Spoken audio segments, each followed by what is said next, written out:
男中村です。私は発酵食品が好きです。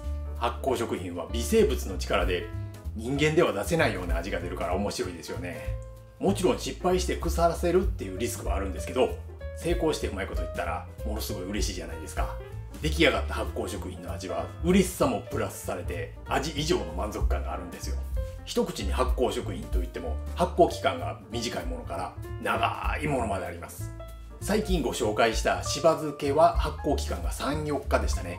前回ご紹介したワインビネガーは発酵期間が8日間でした。今回ご紹介するのは発酵期間が少なくとも半年以上で、1年も2年も3年も熟成させたものを紹介したいと思います。まずはこれです。これは魚醤です。ここに仕込んだ日付2021年の4月19日。これは材料ですね。イワシが 670g、塩が 167g。イワシと塩以外何も入ってないんですよ。このイワシと塩だけをこうやって瓶に入れて1年以上置いといたら魚醤ができるんですよ。これは4月19日に仕込んだって書いてあるから、今日は7月12日ですからおよそ3ヶ月ぐらい経ったものです。まだイワシが溶けずにほとんど原型のまま残ってますね。これが時間が経ってくるとイワシが溶けてなくなって美味しい魚醤になるんですよ。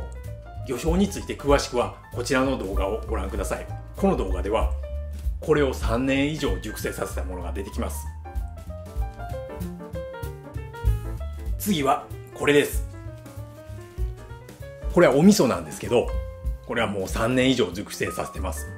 わざと長期熟成させるために塩分濃度高めの配合で作っております。外から見るとなんか白い斑点とかが出てますけど、大丈夫かって思うかもしれないですけど、大丈夫ですよ。このぐらい。ちょっと蓋を開けてみましょうか。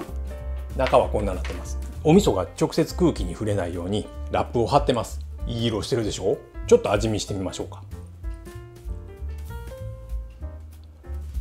表面はなんかちょっと白くなってるんですけど、中は茶色くなってますね。こんな色になってます。ダイレクトで食べると塩辛いですけどむちゃくちゃうまいですよ。これまたラップをピチッとしておいたら、空気に触れないようにしておいたらカビとか生えないですからね。塩辛いけどすっごい美味しいです。旨味が口の中広がります。この旨味は長期熟成させた賜物なんですよ。これをもうこういうちっちゃいタッパーに小出しにして少しずつ使ってるんですよ。これで作った味噌汁はまた美味しいんですよ。このお味噌は大豆の割合が多いから赤だしみたいな風味がします。1年以上熟成させるっていうのははっきり言って長いですよ。そんなに待ってられないって思う方もいるでしょう。お味噌は春に仕込んで夏を越せば秋になったらもう十分美味しいんで、まずはそこから始められたらいいですよ。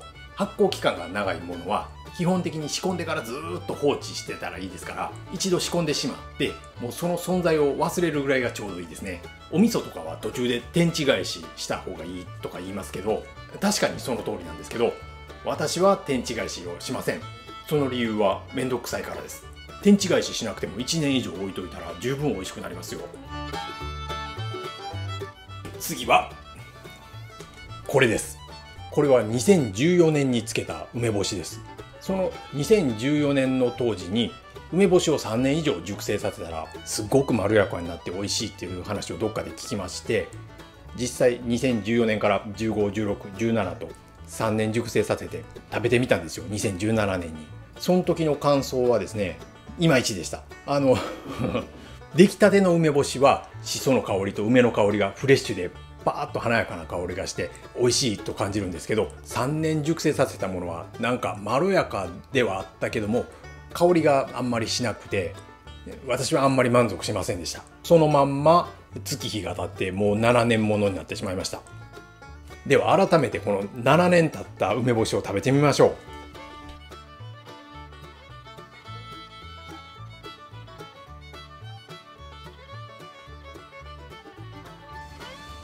では一口でいってみようかな。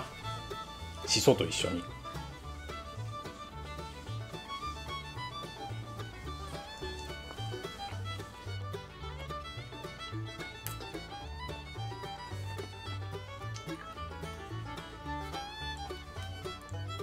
すっごいまろやかです。全然塩辛く感じないですね。塩が慣れるって言うんですか、こういうの。すっごいまろやかです。でも梅の香りとしその香りはその人の好みでしょうかね。長期間熟成させるとまろやかになることは確かですけど、それが美味しいかというともう人それぞれだと思います。次はこれです。これ何やと思いますか？これは酒粕です。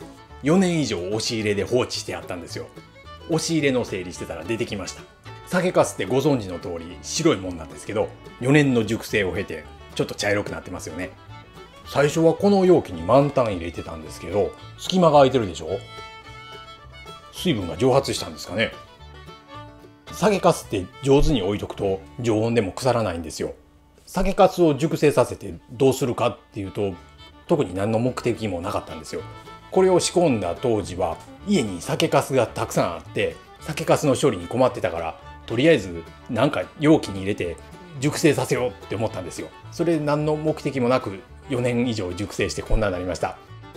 熟成した酒粕って奈良漬けをつける時ぐらいにしかあんまり使い道ないんですけど、せっかくだからこれで奈良漬けでもつけようかなと思います。とか言いながら粕汁を作ってみました。なんか味噌汁のような色してますけど粕汁ですよ。味は普通の粕汁に比べて熟成のコクがプラスされてます。コクによって美味しさがアップしてるというわけではありません。体が温まりますよ。今は夏やからもう暑くてしょうがないですわ。本日ご紹介する最後なんですけど、これです。これ何やと思います？これは奈良漬けです。これも4年前に仕込んで押し入れでずーっと眠ってたんですよ。すごい茶色くなってるでしょ。これも最初は酒粕真っ白やったんですよ。それが4年の期間を経てこんな色になりました。なんか水分が出てますよね。奈良漬けを一旦ビニール袋に入れてからタッパーに入れたんですけど、ビニール袋からもう水分が漏れ出しております。ではこれを開けてみましょう。ではこの水分をちょっとスプーンで舐めてみます。なんか美味しいぞ。では袋を開けてみましょう。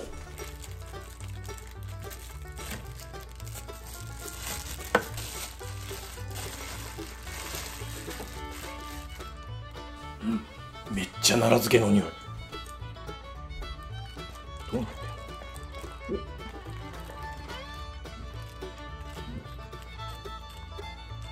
出てきた。じゃあちょっと切って食べてみましょう。柔らか。水分がいっぱい残ってる感じですね。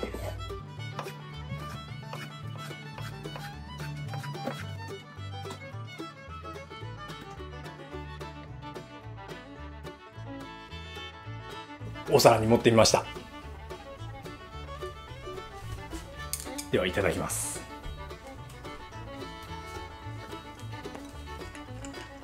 ちょっと塩辛いなこれ。塩辛くてあんまりお酒の味のしない奈良漬けですね。長いこと熟成させてるからよくわからないお醤油につけてたみたいな味がするんですよ。醤油一滴も使ってないですよ。ちょっと塩辛いけど熟成による深い味わいの奈良漬けっぽい、醤油漬けっぽい漬物ですね。それで柔らかいです。柔らかいのは水分が抜けきってないからかな。水分がたくさん含まれてる感じです。なかなか面白い味ですね。そんなわけで中村家の長期熟成発酵食品を5つ紹介しました。これが面白いと思ってくださった方はいいねとチャンネル登録お願いします。他にも仕込んでる長期熟成発酵食品はあるんですけどね、ここで紹介するとネタバレになっちゃうんで、またそれが完成した時にご紹介したいと思います。はい、今回は以上です。最後までご視聴いただきましてありがとうございました。